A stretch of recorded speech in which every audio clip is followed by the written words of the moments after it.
We'll just give it a minute or two for people to join in.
Yeah, while Ronak is sharing the slides, I can add, add the participants from the waiting list.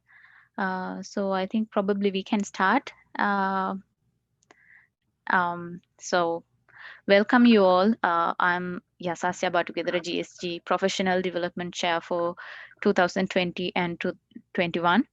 Uh, so today is our last seminar for this year and this semester. So Ronak will be our host.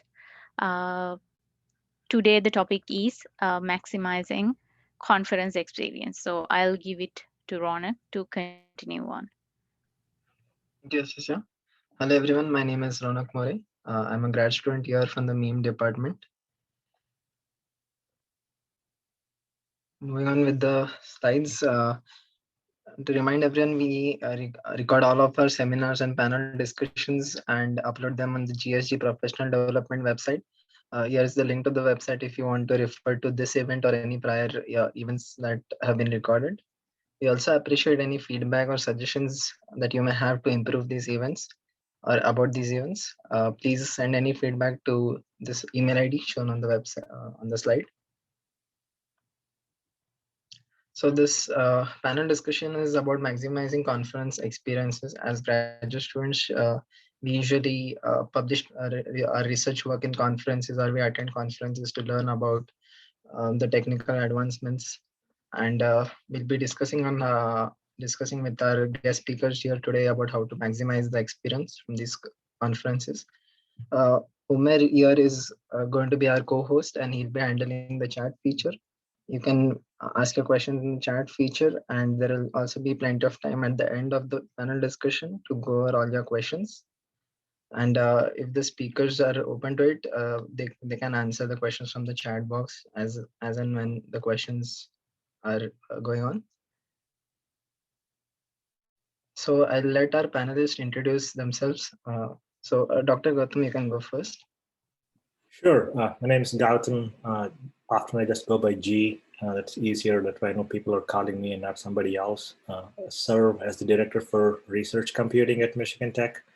And I'm also a research associate faculty in the College of Computing and in physics. And I teach graduate courses in modeling and simulations to use the in-house and regional national scale supercomputers for research. Thank you. Dr. Gautam. Thank you, Dr. Gautam. Dr. Marika, you can go next. Hi, I'm Marika Siegel. I'm an associate professor of rhetoric and technical communication in the Department of Humanities. So I teach graduate courses in that area as well. And I also work with Idea Hub, which is a new group that's working on revitalizing undergraduate education on campus. Thank you, Dr. Marika. We are glad to have both of you here.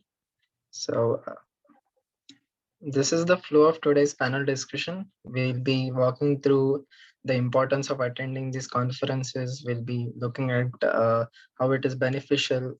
If you are participating in these conferences, how should you prepare? What are the things you consider while delivering a presentation if your publication is selected for the conference? And because of the pandemic situation for the past 1 year, we have been having a lot of conferences remote. So we'll be also talking about how the remote conferences differ and how do you need to prepare differently for them. And we'll also be speaking about the networking for in-person and remote conferences both. So to start with the first question, so that is, why is it important to attend conferences as a graduate student? Um, any one of the panelists can go first and share their views on it. You could start, Marika. I'll follow you. All right. So, I mean, I think it's important to attend conferences as a graduate student for many of the same reasons that it's important as a faculty member. It's a good way to see, what research and scholarship is being done in your field, and especially what might be more recent and not appearing in journals yet. It's great for networking and meeting potential collaborators, mentors, friends, so on. And it's just, this is a professional development, workshop, and it's important for professional development. So it's something that you'll be engaging in, as a faculty member, a researcher as well. And so it's a good way to learn, how that world works. To add on what Dr. Siegel said, it's a good place to meet your future employers if you're a graduate student. And collaborations are important too. And in my field, computing hardware plays a very critical role, and we can't always afford to pay the full price. And this is where having a good working relationship with vendors, hardware vendors or software vendors comes in handy. Gonna let them know in person what we are able to do, that they know that they can't normally learn on their own. So that way they know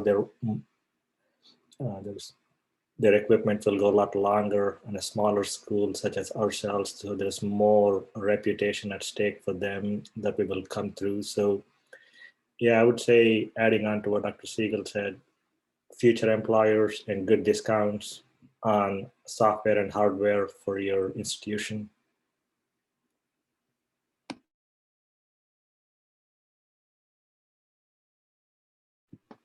Thank you for that insight.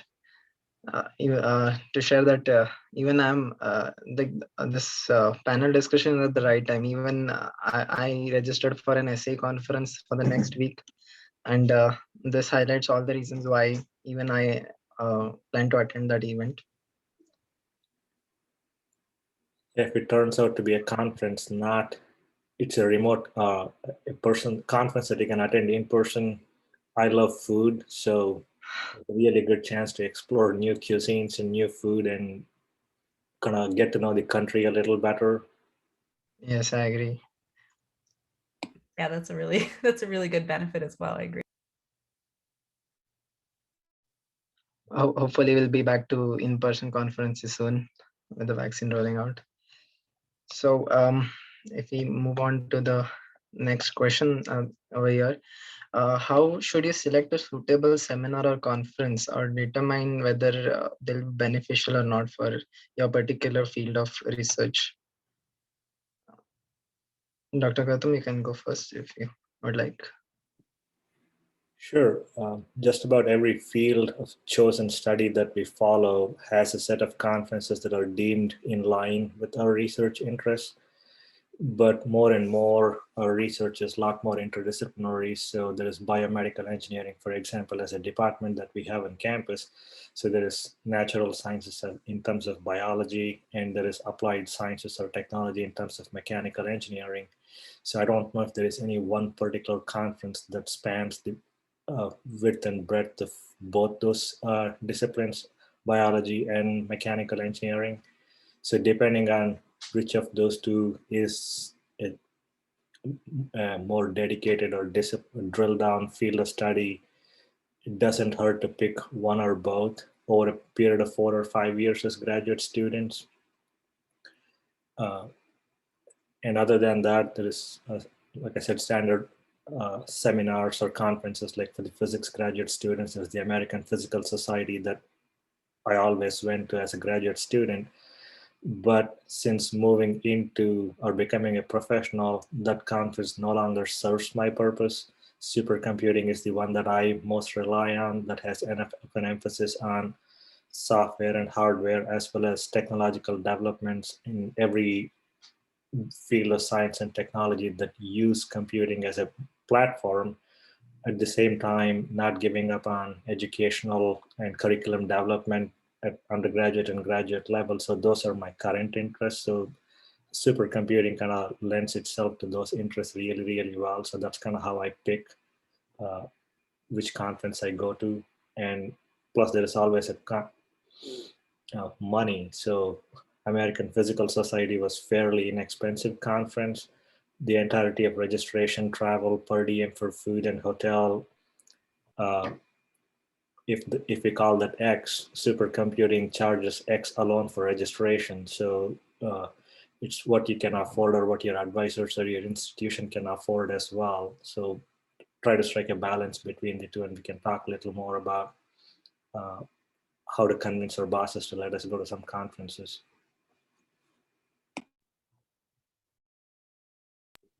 Oh, that's nice. Dr. Marika, what are your views about this?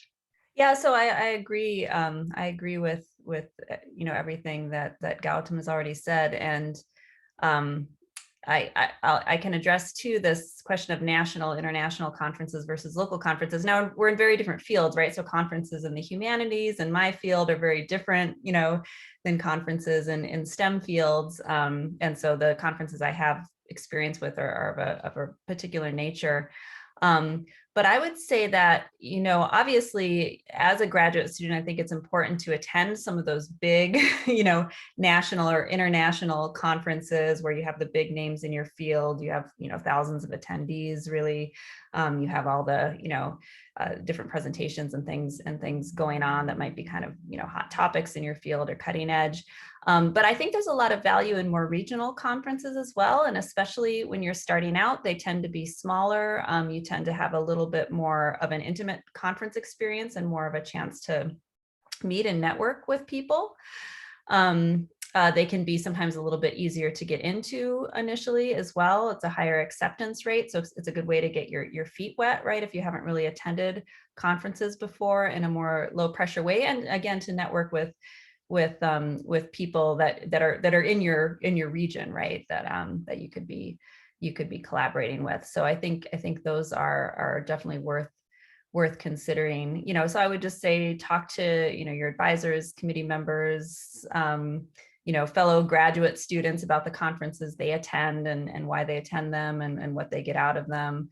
And it's also true, as Gautam said, that if you're spanning different fields, right, it's good to maybe get an experience of conferences that are focused in some of those different fields too, so you can see what that work is like as you're preparing to launch into the next stage of your career. Okay, interesting point about difference between local and national conferences. I never thought about that. And I was wondering about, is there any difference while considering the conferences when you're a participant or a presenter? Is there any difference?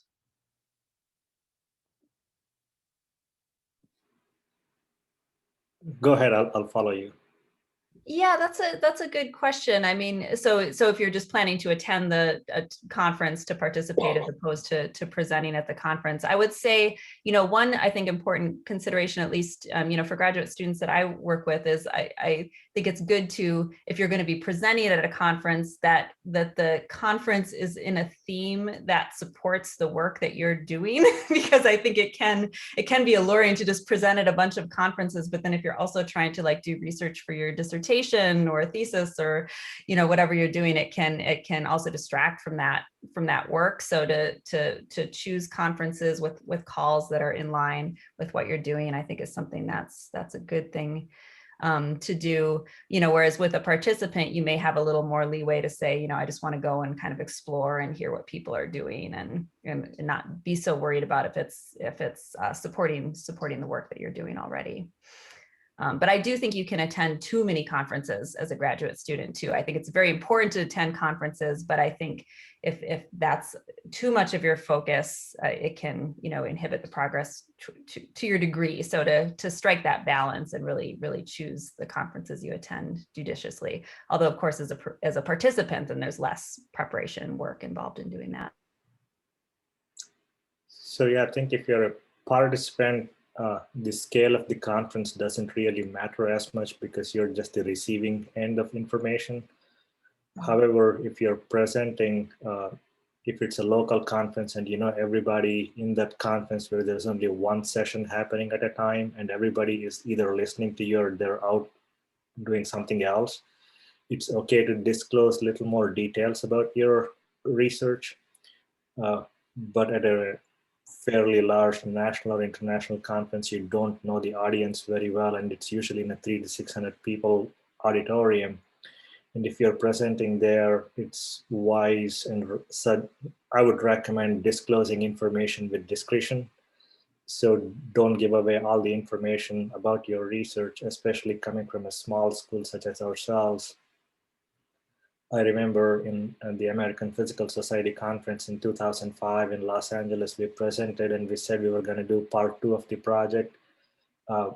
Within a month of coming back from the conference, we already saw that paper get published by somebody else. So other schools have far more resources than we do. And maybe they're just out there looking for ideas like they should be, but it's up to us to disclose what's relevant. And it's okay to be a little vague. And it's totally okay to say, like, I don't remember the exact numbers or the exact details, but reach out to me afterwards. We could start a collaboration or have a meal or discuss over it. So that way, you know who is asking. And if they do publish, then there are other approaches that you could take to curtail such habits, but otherwise be discreet and be somewhat of a vague presenter at the national and international levels. Oh, that was interesting insight. Could I just, that's so Yeah. interesting to hear too, because it's so different in a sort of a humanities conference, right? Where, you're dealing with a very different kind of scholarship and research. So yeah, I would very rarely, I'll never be presenting to an auditorium of 600 people, right? It'll be rooms of like 30 people, maybe 50, right? And it's much more of a kind of conversation environment. But that's where it's really important to talk to people who know, your field and know what expectations are happening. I'm not saying that people could never get scooped, but it's a different kind of, it's a different kind of world. Okay. Wow, that is interesting to know as well. I was thinking about there are membership as well. Like Dr. Gautam also said that some conferences are expensive, some are not. But so what do memberships play a role in attending these conferences? So what kind of role do memberships play? I can just,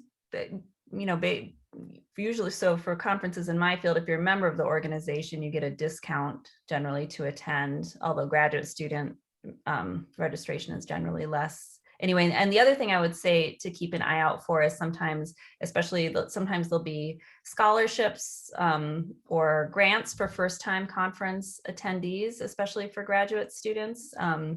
So that's something to look for as well. And the question about memberships made me think.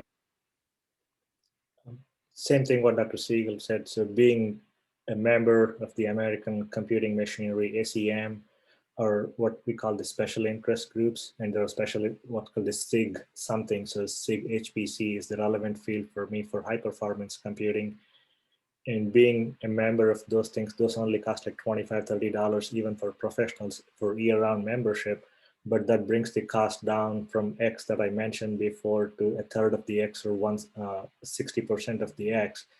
So having an upfront $25, $30 investment, even if it's out of pocket, can definitely come in handy in reducing the price. Early bird prices are definitely a good way to go. And a lot of these conferences also take volunteer student opportunities. So supercomputing that I go to for about 8 hours worth of work by the students, which often involves interacting with top end researchers in their chosen field.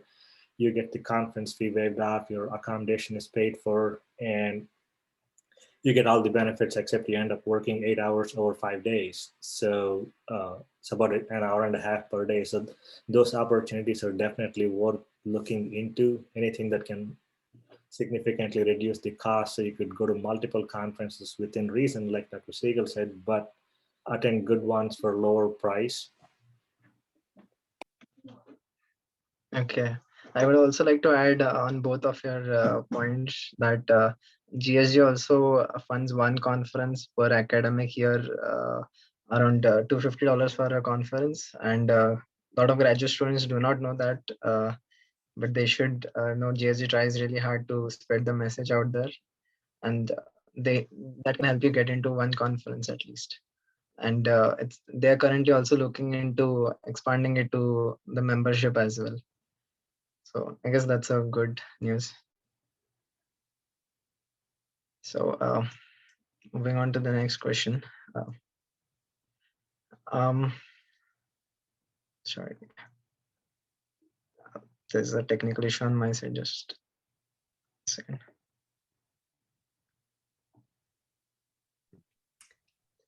Yeah, that question of funding is really important, especially because when and if we can travel from here again, it's so expensive to get anywhere from here. Yes. So to go ahead with the next question, as a participant, how should one prepare for the conference? Like, um, how can they prepare before the conference, or for if they're presenting, if they're attending? So what kind of preparation they should do beforehand to get the maximum benefits out of the conference? Dr. Gautam, you want to start with this one? Sure. Some things that have definitely helped me is looking up who else is coming to the conference, and especially list of speakers, and see if they are relevant to my either area of study or interest or research, and reach out to them ahead of time. That if you would like to meet with them, send them an email, and this could be up to about a month because everybody is busy, and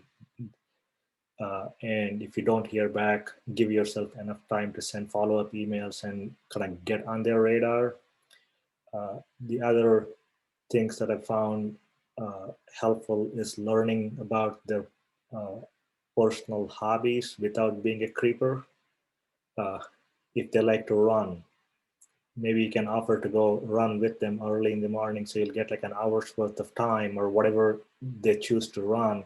Or if they like to go for an evening walk, if that's part of their hobby, you could tag along if it's okay with them. So that gives you one-on-one time that outside of the conference time, without affecting you, without affecting them. Same thing if you're in a hotel lobby and you see them sitting by themselves at a breakfast table, go and introduce yourself and see if they're okay to let you join. You'll have a good meal with them, but you can also talk shop if they're willing. And if you're a repeat attendee, like a second or third year, it's definitely useful to send them email reminding them that, hey, we met last year at this conference, I'm willing to kind of meet with you some more, and we could talk a little more down the road if the opportunity presents itself. But those would be my tips to kind of look up who's coming, reach out to them, get on their radar. And if you're representing your university, it helps to kind of have something on your, like in terms of piece of clothing that tells them that you are from the university, so it's easy for them to identify you. So I'll stop there. Yeah, I agree again with all of that. I think that's really good advice. And also to look over the conference program ahead of time. That might seem obvious, but for example, for the big national conference that I tend to attend, there's hundreds of sessions, right? And so and I don't always take this advice, and then I'm kind of there the day of the conference, like, oh, what session am I going to next? What am I interested in? So to plan an itinerary ahead of time, even if that might change later, that these are the sessions I definitely want to hit, and I want to see this keynote, that kind of thing, I found to be really helpful. And also to keep in mind to schedule in some downtime for yourself too, because it can be very exhausting to be, on all the time and listening to all these talks and things like this, so that it's okay to schedule in breaks or time to go take a walk. And then the final thing, related to, like, yeah, absolutely, have breakfast with people and figure out if you have shared interests, is don't neglect the social events. There's generally organized social events that go along with conferences. Sometimes those are things like group runs or other activities or dinners or meet and greets, and that can be a really good way to meet people in a network in a more informal setting as well.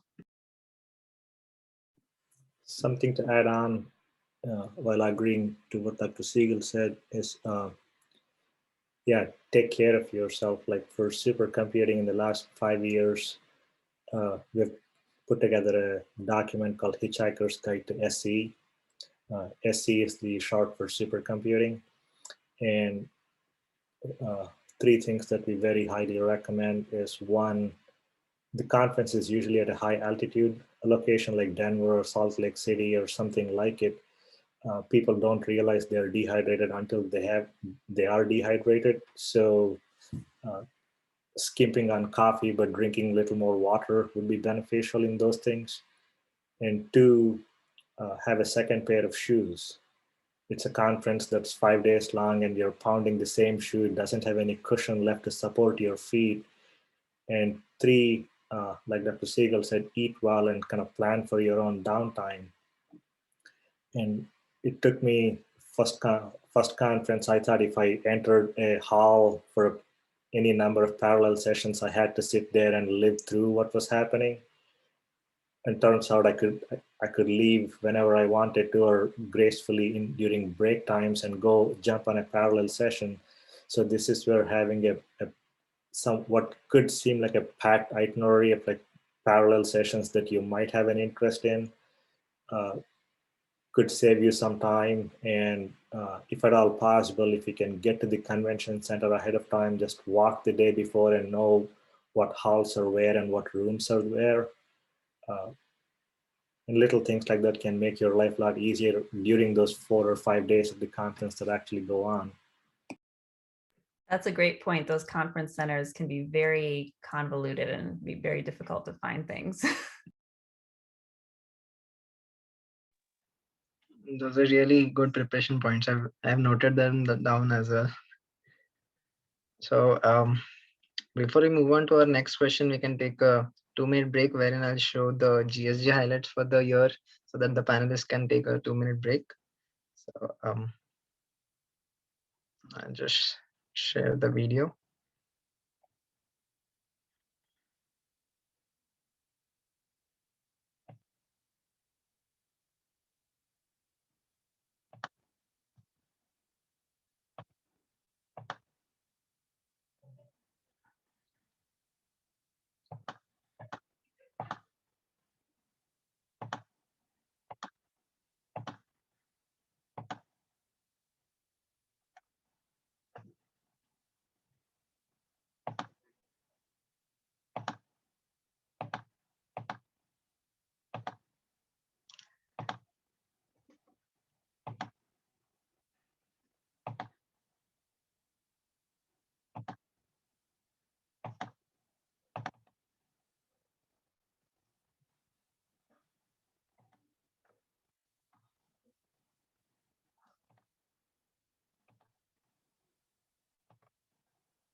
Well, for some reason, I'm not able to share that particular screen. So I believe we can go ahead with the panel discussion then.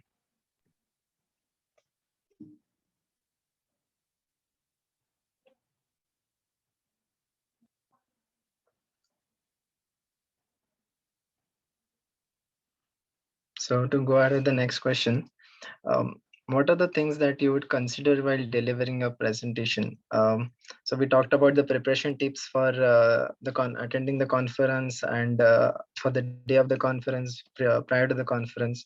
Now, if you are a presenter, what you would be considering to prepare for the presentation? Uh, Dr. Marika, you, okay. Yeah, anyone can start Oh, first. okay, I can start. Yeah. So I think this is really dependent on the conference because it can be so different in how papers are delivered and what expectations there are for presentations. Obviously, you should always be prepared to present. You should have your paper written or your slides prepared or whatever. But so I can say that for conferences in my field, generally how it works, you're generally not required to submit a complete paper beforehand. But generally just a proposal that might be for a panel or it might be for a standalone presentation. And then once that's accepted, then you write the presentation. Sometimes we have published proceedings following conferences, but we frequently don't. So it's frequently just that presentation. And then there are some conferences where the expectation is that you read your presentation, kind of reading a paper while you're showing slides, and some where it's more expected that you're going to be speaking, more extemporaneously. Not, you'd still be prepared, right? But that you're not necessarily reading your talk. And so that's something where I think it's important to, talk to faculty in your department or grad students who have been to these conferences before, just to see what are the expectations for this particular conference. What is the audience like? What kind of questions can I expect? And that kind of thing. And then, finally, just to rehearse your talk, not to deliver it for the first time at the conference. And my experience is it's better, I believe, to be a little on the short side than to try to pack, 30 minutes of material into a 20-minute presentation, right? So people can always ask questions, they can always ask follow-ups. So to make sure you're within time, especially if you're on a panel presentation, you want to make sure you're respecting your fellow panelists and keeping, giving them adequate time to speak as well. And then, yeah, just to rehearse it before you actually give it, to work out any kinks. I fully agree with what you said. You have to prepare and practice. And if your research group members, especially your advisor, is traveling with you and will be present at the presentation, it can't be the first time they see your slides. So so that way they can come to your rescue even if they want to. And this could be a little bit of kind of gamesmanship per se. Like if nobody's asking questions, you could have one of your own group members ask you a question. So that could be a preset arrangement. So that way it could act like a seed question. So then others can follow and anything. So other thing that I fully agree is prepare less and present less than what you have to. So anything that you could draw towards a collaboration or a follow-up meeting that can enhance both your group's exposure and maybe a potential employment opportunity for you would be really, really good. To that effect, first couple conferences that I went to, I would phrase my slide model as a newspaper model. So it was packed with information and I would just read out that information. So only in the third and fourth year that I got to learn slowly that if I included all the information, especially when the slides had to be given to the conference and it became a property of the slides at conference that anybody could look up, there was little reason for anybody to reach out back to me. So we started kind of making bullet points, but talk more about those points without giving away all the information. And same thing applies if it's a paper. if you do have to give up your slides or make it part of the conference, make sure it's the right version, doesn't have all the secret notes and hidden slides and everything else. So just make sure to take time and get rid of those things and give them exactly what they need and only what they need. So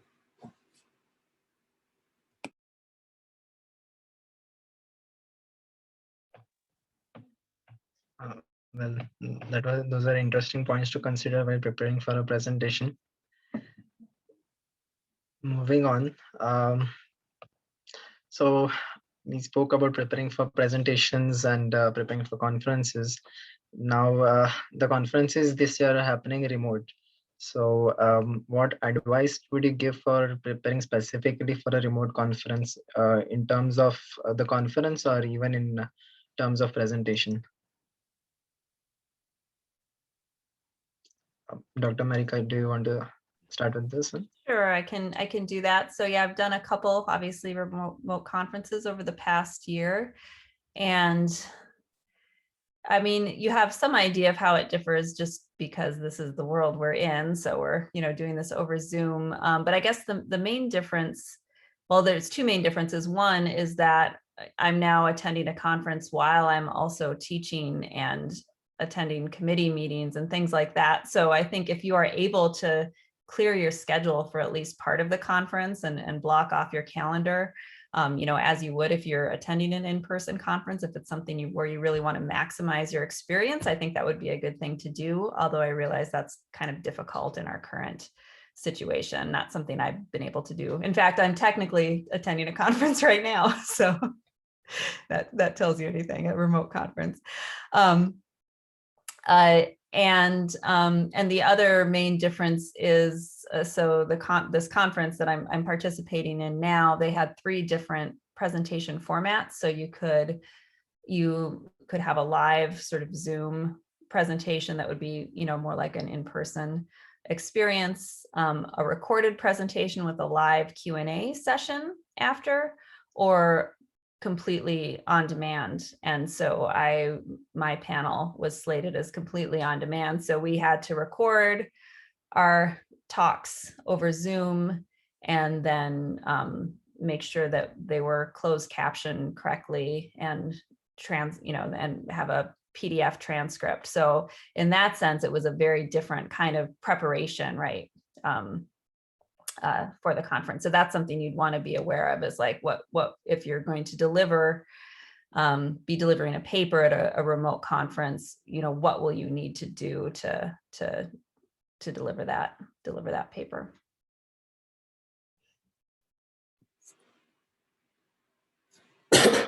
a couple of things that can add on from poor experience on my end in the last 6 months is, if you're using Zoom or if your conference uses Zoom as a way to present, and if you're hopping back and forth between one session and the other session, and for whatever reason you close and you reconnect, I would very highly and strongly suggest that you completely close Zoom. And for some reason, when you just restart Zoom or continue Zoom after closing, turns out it didn't necessarily mute my button. So like Dr. Siegel said, I was teaching at that point and the conference was going on at the same time. I'm using a different laptop, but apparently everybody could hear what I was teaching. So, and my face was blowing up on the screen as the person that was talking over the actual conference.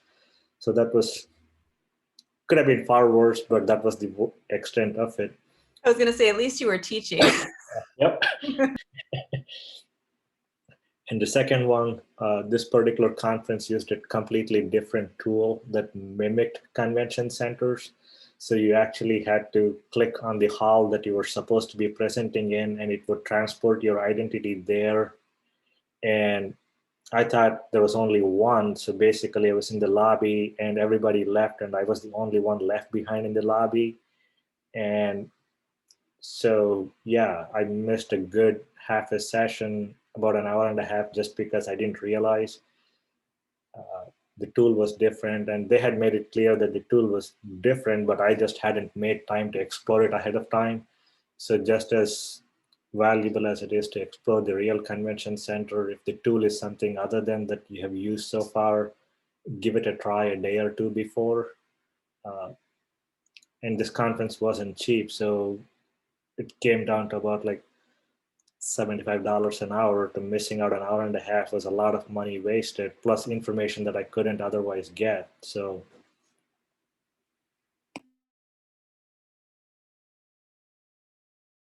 Yeah, I had a similar experience with a virtual conference that had one of these different tools. It mimics a conference center. It was confusing, and I also hadn't like done my homework ahead of time. Yes, I remember I attended a car seminar conference last year, and they had a beautiful layout. They had made an auditorium design, so you had to click on the doors to enter a particular session. That was very innovative of them. But so so you spoke about the points that would help us prepare for a remote conference. These are applicable both for presentation as well as for being an attendee. So do you have any particular points to add on for just attending a remote conference? One thing I could speak to is connecting with remote participants, because I think it's quite challenging in a remote conference if you're presenting. Just like, if you're teaching over Zoom, it can be difficult. Everyone's got their black boxes and their cameras off, and it's not quite so engaging. So thinking about ways, if you are at a conference where it's appropriate to have more interactive components, I think it's really good to do that. So tools like, you could have people share things in the chat or ask questions in the chat as you're doing here. You could do things on like a Google Jamboard or other sort of interactive tools. If you want to engage participants, you're going to have some kind of interactive component like that, has been my experience, because people are not going to be so willing to just do a traditional Q&A over Zoom. It's a little more difficult. So that's one thing. And chat hasn't always worked out for me, partly because people are multitasking with often kids at home. They get distracted and they don't always see the question that you pose in the chat window. It might be better off creating a subject line and writing them a personalized email saying like, hey, I saw you at this conference, I have this question for you. So at least they'll receive it, and they might see it, and it could still take a while to get the answer back. But relying on chat window especially if the session's not being recorded and the contents are not being recorded, it's very slim to get a response back. A slim chance to get the response back. Yeah, definitely. If you're trying to connect with someone specifically rather than like engage the audience as a whole. Yeah, I would agree with that.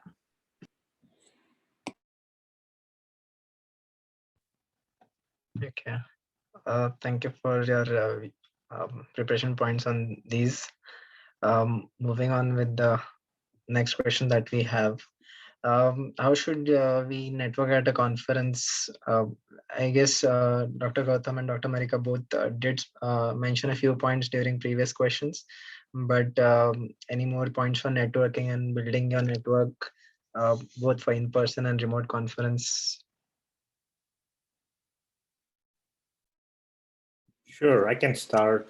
I collect business cards at these conferences.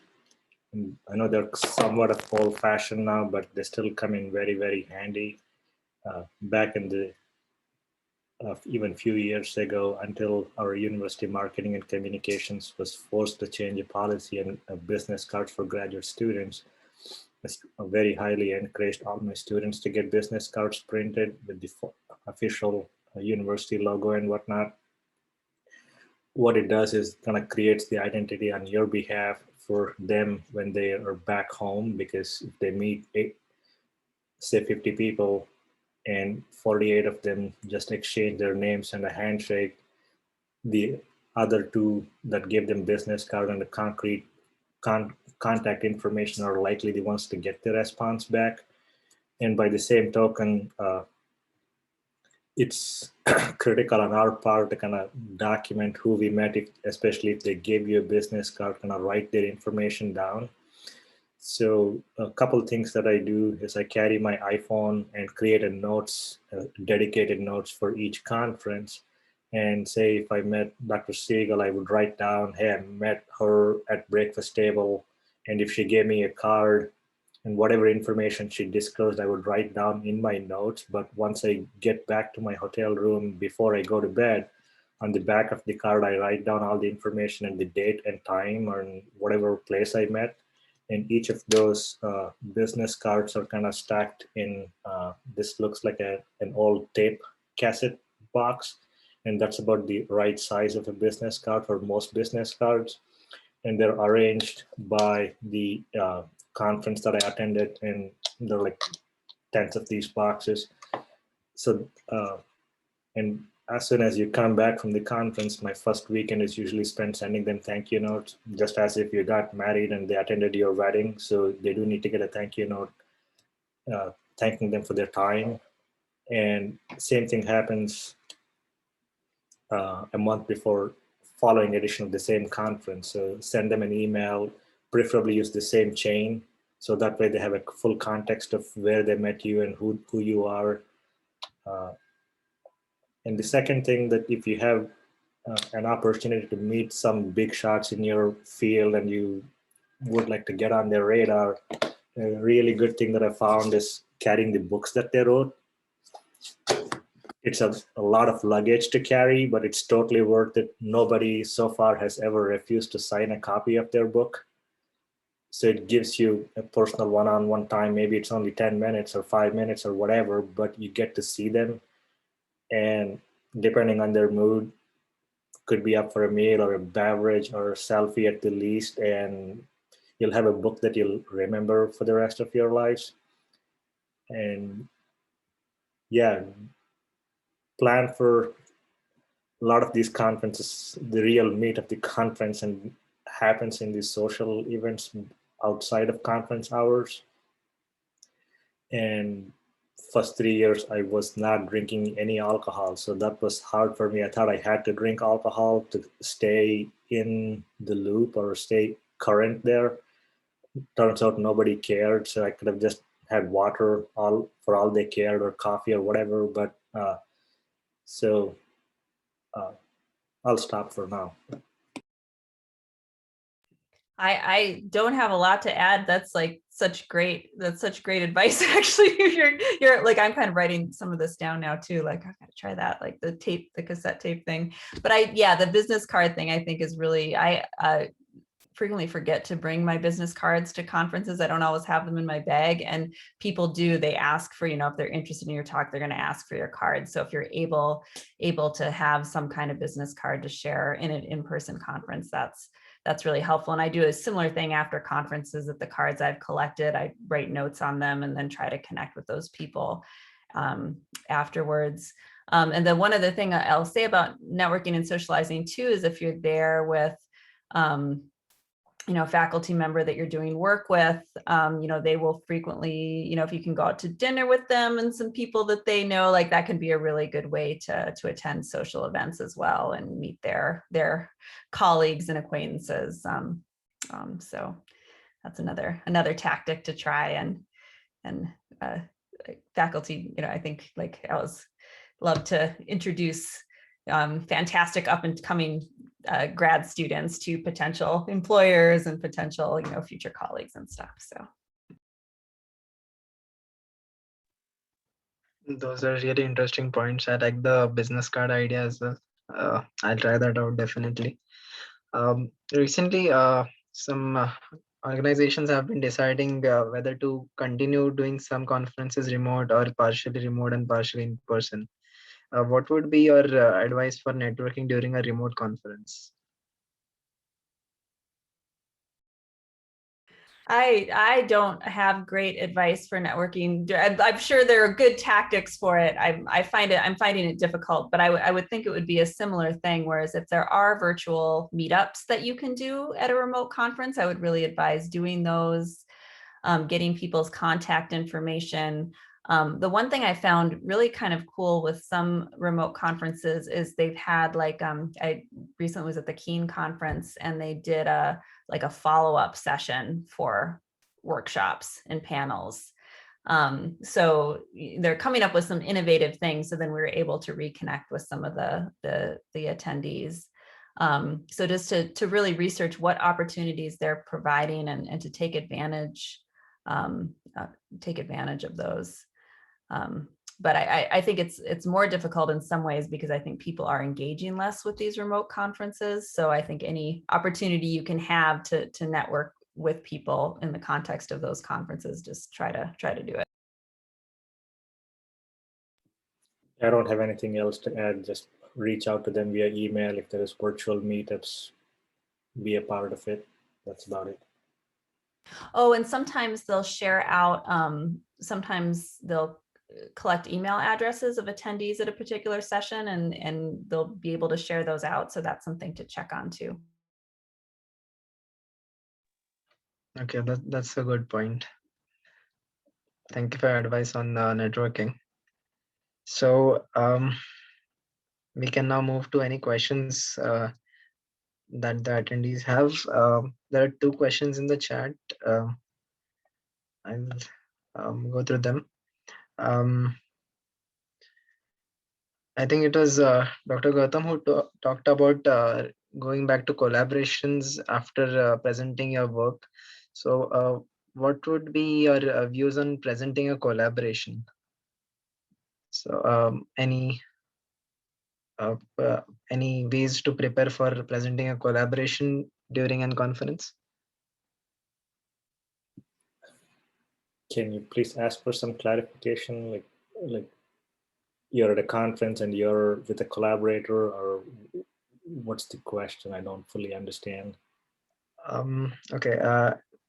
Yes, would you like to elaborate on your question? Or Yeah. So if we participate a conference with the collaborator, so how can we present that? How can we give the credit to the collaborator as well, and while presenting our presentation?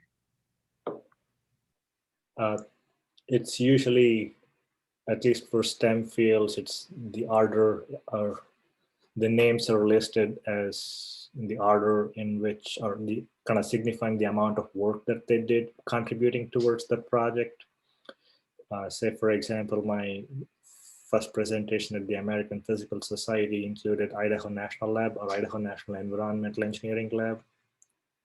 And we had 3 people from them. And for the portion of the work that was presented, they had done significant amount of work.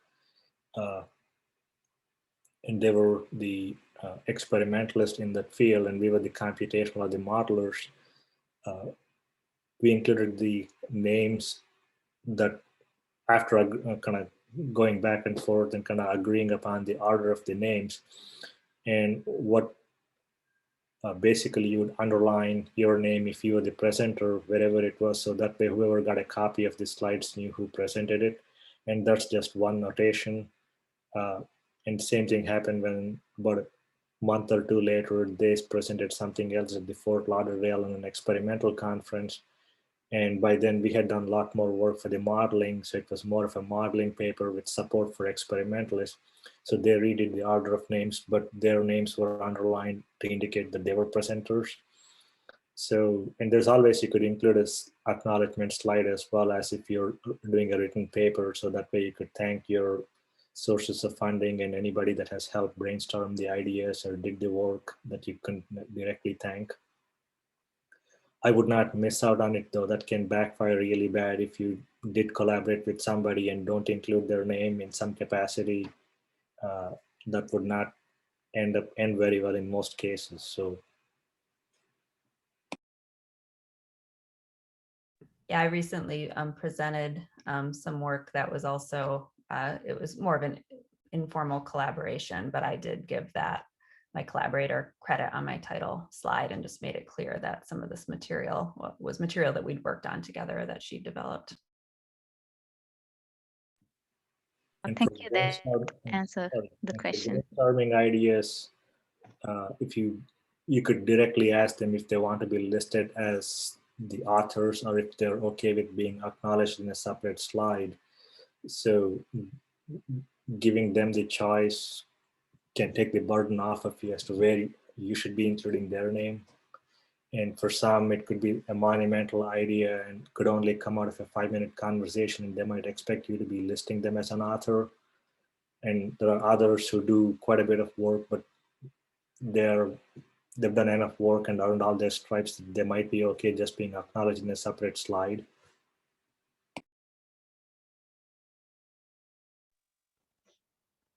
Thank you for answering that question. We have one more question in the chat saying, how useful are conferences for coursework master students?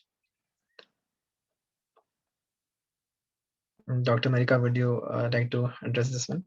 Yeah, I mean, I suppose it depends on what, where you what you plan to do after your master's, but I would say, if you can afford it and it's feasible for you, can't imagine it would hurt to attend a conference, right? Especially one that, whether you're going on in academia, you might, attend a conference where you could learn more about various other graduate programs, or if you're going on to a different type of career conference that would have, potential employers, something like that. I think, sort of more of a professional conference would be very worthwhile, I would think.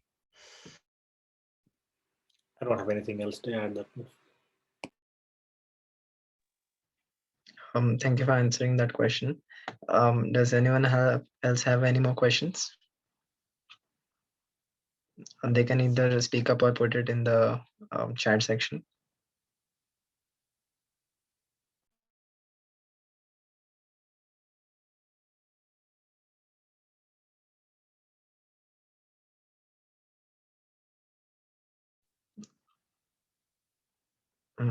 Well, Yeah, while we are waiting for the contest participants to put the questions in the chat, let me ask a question. So, if I'm attending an in-person uh, in-person conference, and if I am one of the remote participant, sometimes they collaborate or they uh, get the question and answers like within interact with the in-person audience. So how can I get my fair portion as a remote participant?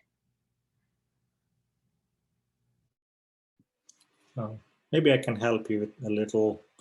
One of the things that I've noticed in the last 8 or 10 years is the use of social media during conferences. So a lot of these conferences do have specific hashtags that are associated with it. Say, for example, supercomputing hashtag SC and followed 2 digits of the year that we are participating. So the conference, as part of one of the advisors for this aspect of the conference, we kind of strongly recommend those that are tweeting, they do tweet in this hashtag, so that way they can be archived or easily searched for people that are unable to attend for whatever reason. And the other thing could be in the last 5 years, each of these editions of Supercomputing Conference has had a theme. And we kind of make it a theme short enough that could easily be fit into a tweet or a Facebook update or so Instagram update without jeopardizing the number of characters that leaves them to actually post the real content that they're trying to post. So just bookmarking those or hashtags and searching for them in social media could help you kind of get a little more out of those conferences if you were a virtual participant. And even if you were an in-person participant, like Dr. Siegel said, there are conferences that can have hundreds of sessions in parallel. So we can't always attend every session for whatever reason. So this is where those hashtags can come in handy as well. And if you're kind of the author or the architect of a panel or a workshop or something, you could come up with a relevant hashtag so that way people know what happened in it.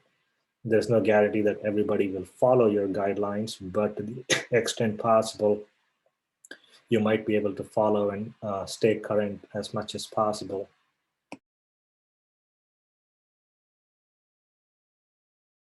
Yeah, that's great advice. I don't have anything to add to that.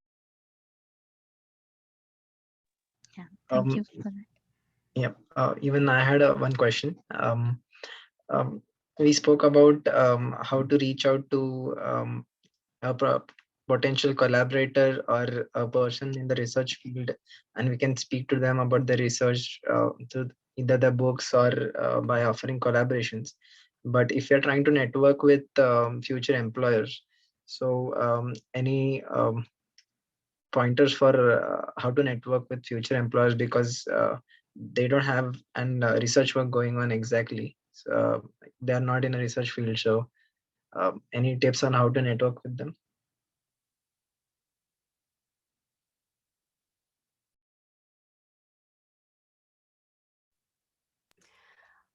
So this is a little bit out of my wheelhouse personally, just because I'm usually attending these kind of academic conferences. So I could answer that from the perspective, like if you're a graduate student looking for an academic academic position, and I would still say, I think trying to find a common interest, or trying to find, like, if you attended their presentation, if you have a follow-up question that you could ask, I think that would be a good thing to email out afterwards.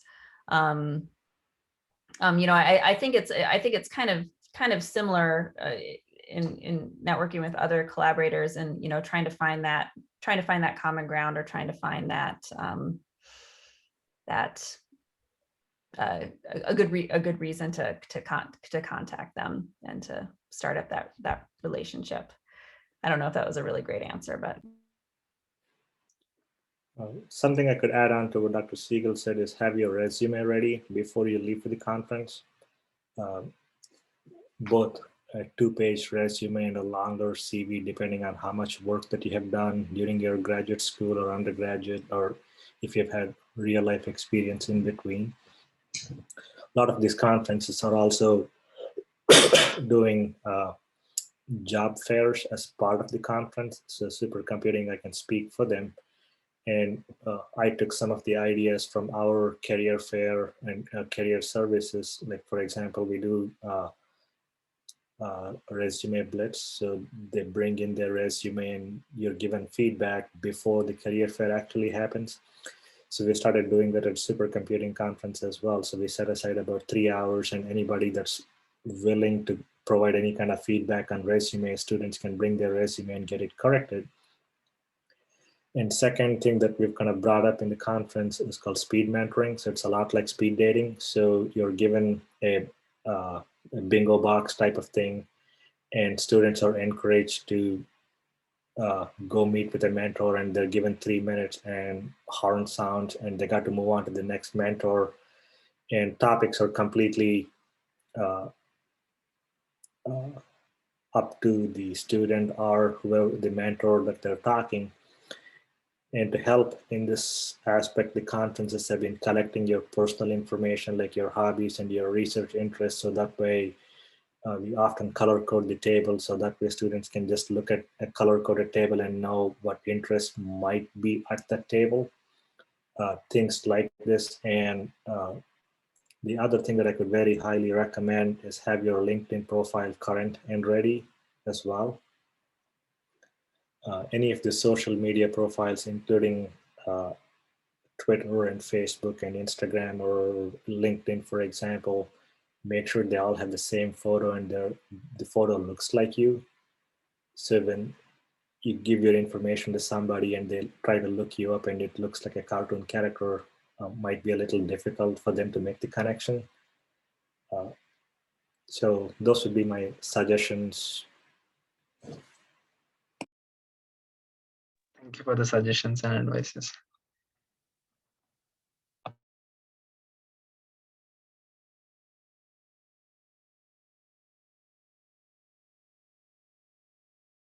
So as we have completed all the questions from the chat as well. Um, okay.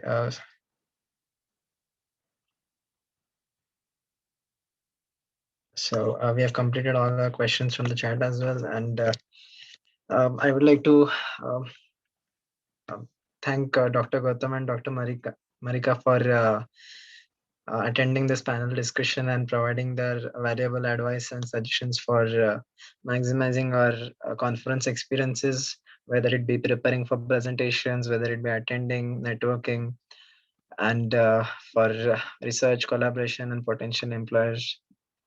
Thank you. And I would also like to remind everyone that we would appreciate your feedback regarding these sessions from the link that will be shared. Thank you. Thank you. Thanks for having us. Yeah, we finished earlier than we anticipated. So I would like to thank Dr. Gautam and Dr. Marika for your collaboration, for your help to make this event a success, and for all the participants. And also, this is our last session in this year, this semester. So I would like to thank all the participants who attended previous GSG seminars, as well as all the speakers who supported us to make all our seminar series a success. And also, I would encourage all the participants to attend next year's seminar series as well, 2020, 2021, 2022 seminar series as well. Thank you.